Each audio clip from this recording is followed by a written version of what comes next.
Day 1, fermentation has started. Ang hindi ko na-anticipate ay ito, nagkalat sila sa ibabaw ng ref.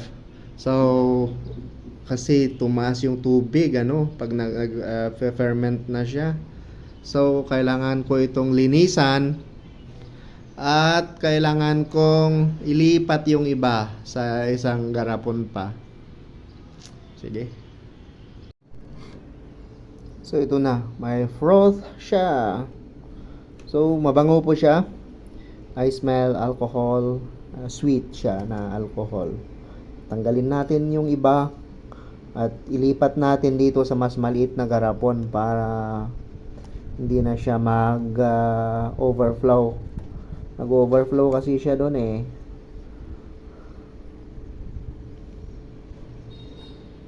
Okay. Here you are. Okay. Sa tingin ko hindi ka na mag-overflow dito naman sa isang garapon pa.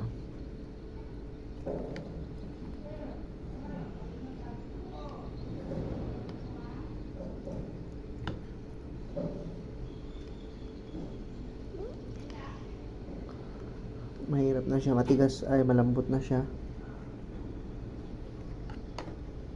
Okay. So, lipat natin yung ibang juice.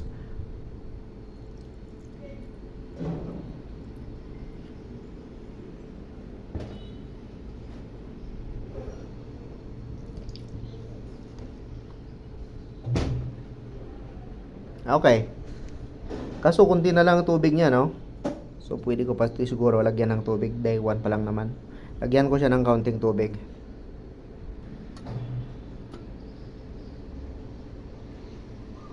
Kumulong tubig ito na napalamig.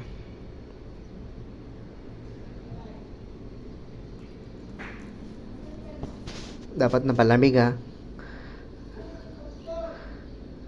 Kasi kung mainit yan, papatay niya yung mga bacteria dyan na naggagawa ng fermentation. So, yan na. Ilubog natin.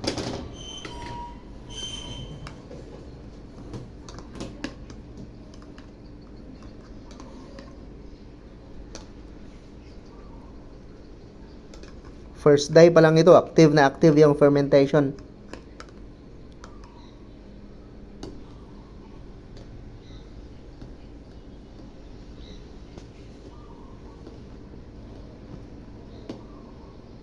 Okay, wag na kayo mag-overflow ha.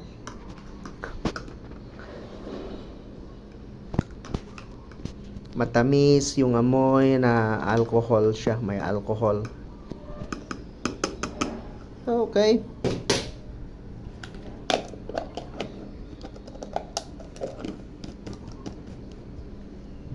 Hindi tight na tight. Hindi masyadong mahigpit. Kapag masyadong mahigpit, hindi makakasingaw yung ating alcohol yan eh. Nag-form ng alcohol yan. Baka sumabog. So, yun. Okay, balik sa pwesto. Huwag na kayo magkakalat ha. Hindi na to siguro aapaw.